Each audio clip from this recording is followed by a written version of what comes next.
Hello everyone. In physics classes, we are solving NCERT exercise of chapter nuclei of the unit atoms and nuclei. First 5 numericals we have already done in our previous videos. Now we are solving to start the question number 6. In question number 6, it is saying that write the nuclear reaction equations for the following. And in all these 7 examples, they are talking about the beta decay and the alpha decay. So students, you should know about the concept that what is alpha decay and what is beta decay. Decay means something is going to be released. Okay. Alpha decay means alpha particles are released from the given radioactive element, and beta decay means electron is going to be beta particle, which is similar to electron in nature, that is going to be released from the given radioactive element. Okay, so 7 examples are there. Suppose first one is alpha decay for radium. Yes, for radium 22688. Okay, alpha decay means helium particle having atomic number 4 and mass number atomic number 2 and mass number 4. On both the sides, left hand side as well as right hand side, the value of Z and the A means atomic number and mass number is going to be balanced. Okay, here it is 88. Alpha particle is going to be released, means 2. So the daughter element that is having the atomic number is equals to 88 minus 2, that is 86. And its mass number will be 226 minus 4, that is 222. Now if we add 86 to 88, 222, 4, 226. Means Z and A should be balanced on both the sides. This is radium and this is going to be decay. After decay we will get radon. Okay, this is the alpha decay of radium. Similarly, wherever we need to discuss about the alpha particle, just numerically we need to decrease the value 4 from the mass number, and we need to decrease the value 2 from the atomic number. That is the value for alpha particle. So decreasing 4 we get 222, decreasing 2 we get 86. Like this we can discuss the alpha particle, alpha decay. Similarly, in second part, it is also saying the alpha decay for plutonium, that is having Z94 and 242. So 242 minus 4 is 238 and 94 minus 2 is 92. So 92, 238. These are characteristics for uranium. Uranium mass number 238 and atomic number 92. Again on both the sides, 238 and 4, 242, 92 and 2, 94.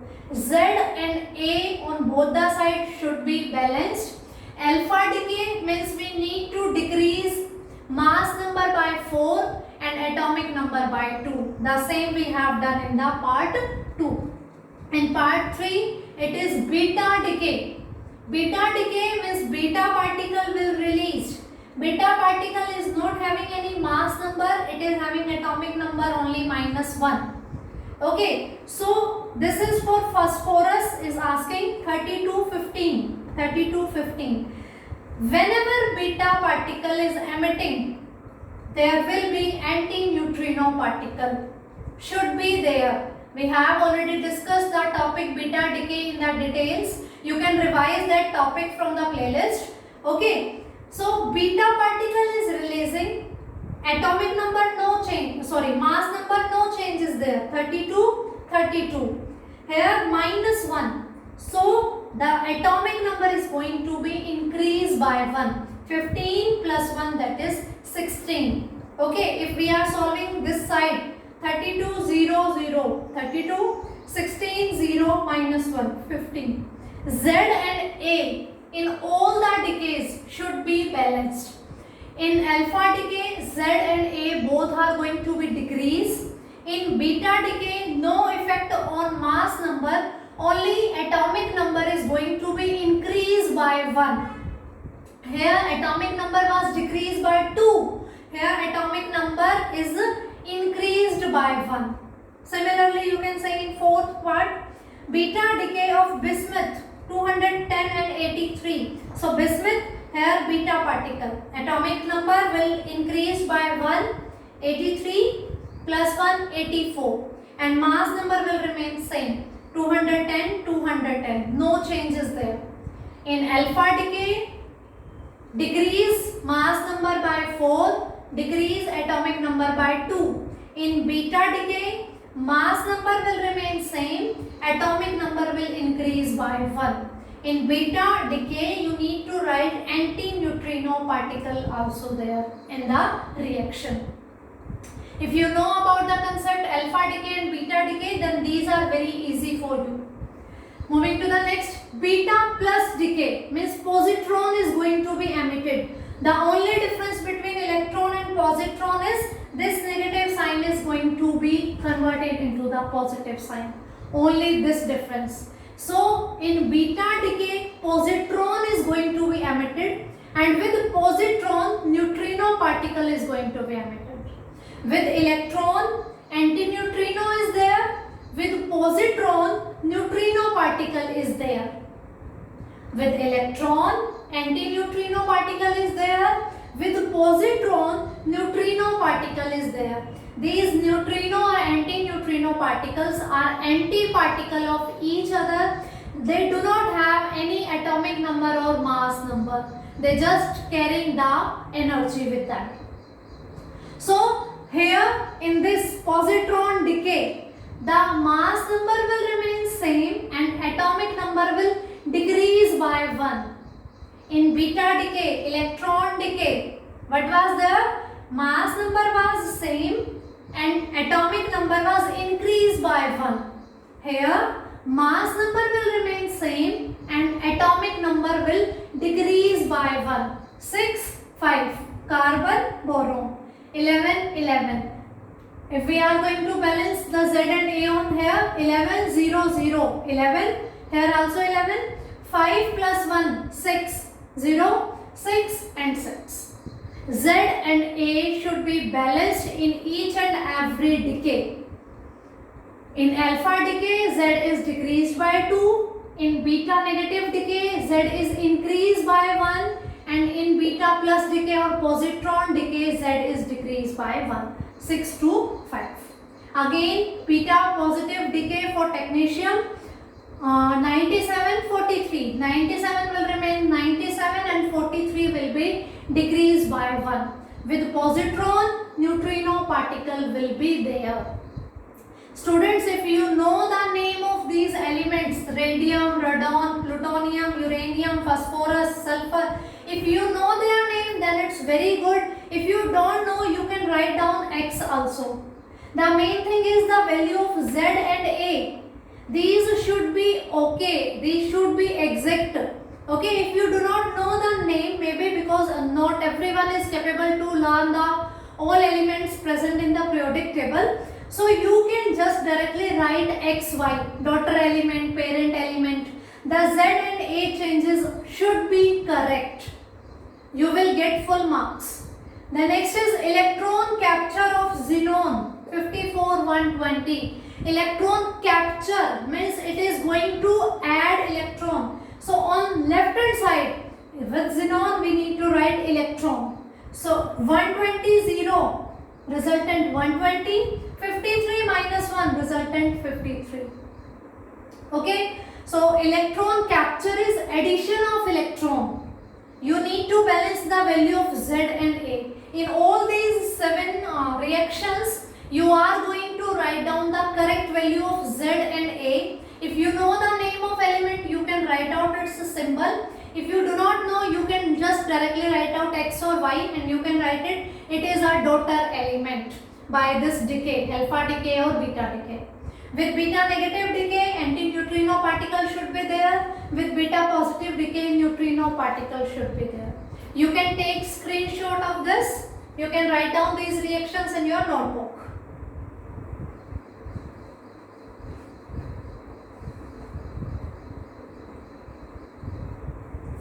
So moving to the question number 7.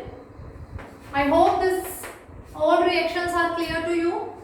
A radioactive isotope has a half-life of T years. Half-life is given T years. How long will it take the activity to reduce? Two parts are there, 3.125% and 1% of its original activity. I am repeating, a radioisotope has a half-life of T years. How long will it take the activity to reduce? 3.125% of its original value and 1% of its original value. So in both the cases we are going to find out the value of time.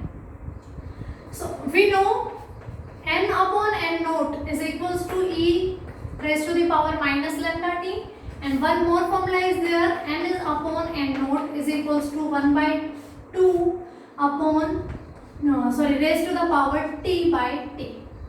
These two formulas are there in the topics, theoretical topics, which we have already discussed in our classes when we were doing the topics of chapter nuclei.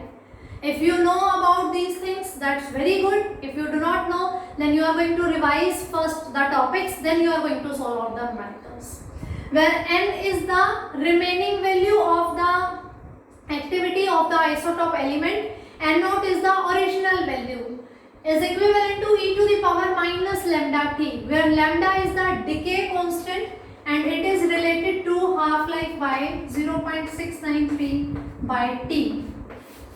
Decay constant is related to half-life, and n is equals to n naught. One more formula is there, 1 by 2 to the power t by t, where small t is the total time about which we are talking and the capital T is the half-life. So starting the first part, it is saying कि calculate the time when reduced value will be 3.125% of its original value.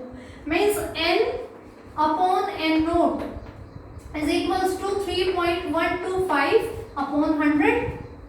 Because if we talk about in the terms of 100 percentage, then the total value is always 100% and the reduced value is 3.125%. So n upon n naught is this. Student, if n upon n naught can be expressed in the power of 1 by 2, then we are going to use this formula, otherwise we are going to use this one. So let's see, if I remove these decimal, so I will get 100 into 1000. I am dividing it by 25. 125 means 25 into 125 is 3125. 25 fours are 100. Then again dividing by 25. 25 into 5 is 125. 25 fours are 100. 0. 5 ones are 5. 5 eights are 40 and 8 fours are 32. So it is equivalent to 1 by 32. So n is equals to n naught is equals to 1 by 32, or I can write 1 by 2 to the power 5. I can write 1 by 2 to the power 5. N by n naught is equivalent to 1 by 2 t to the t upon t is equivalent to this. We are going to compare these two. So I get 1 by 2 to the power 5 is equal to 1 by 2 t to the power power t by t. So if bases are same, powers will be equal. 5 is equals to t by t, so t is equals to 5 into t years. Half-life, capital T is half-life, that is t is given, not numerical value is given, it is given t is the half-life. So that t, small t is representing the time about which we are talking, and we are talking about the time when the value is reduced to 3.125% of the original. So in the percentage we are going to calculate it. If it is, it can be expressed in the value of 1 by 2. That is here, it is 1 by 2 to the power 5. So we are going to use this one formula. Okay. comparing the powers, so T will be equals to 5 into half-life. Means 5 half-lives will be required to get this much reduced value. So this one is about the part A. Moving to the part B.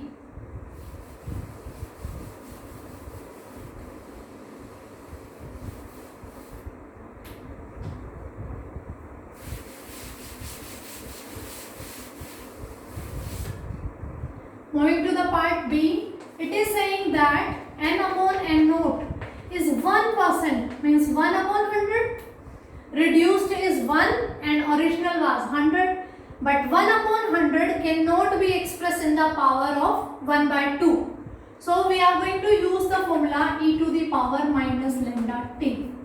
T is that time when this value is reduced to 1%.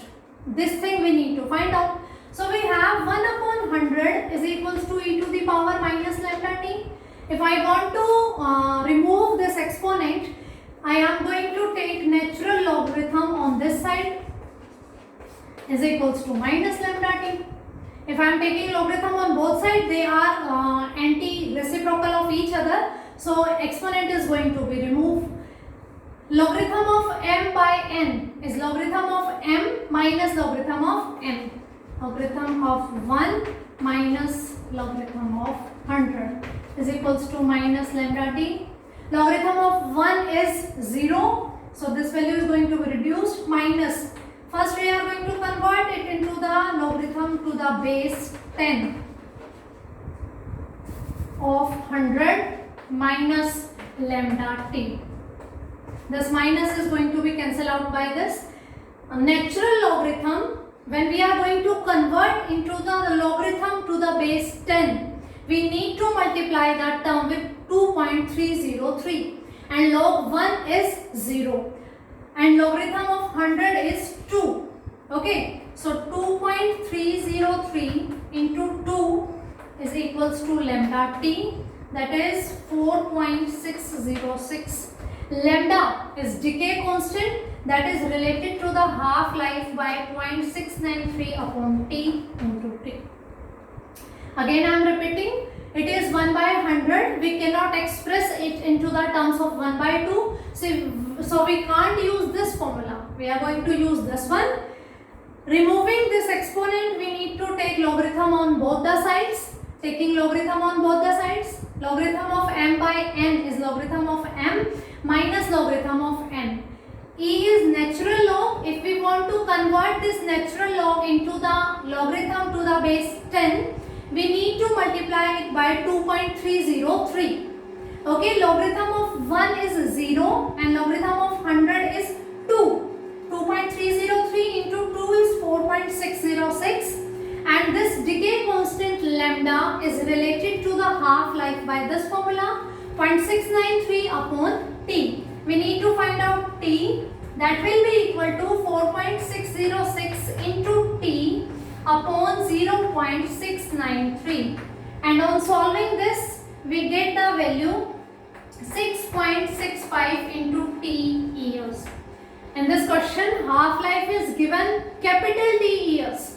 That's why first answer and the second both are having the answers in the terms of t. 5 into t years and here 6.65 into t years. If we were given the value of half-life, we are going to multiply this one with the t's value.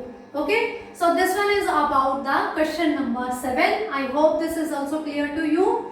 If you have any doubt in any numerical, you can text me. Okay, students, revise your topics continuously. They are going to help you to solve out the numericals. So for this is sufficient. 8th onwards we are going to discuss in our next video. Thank you.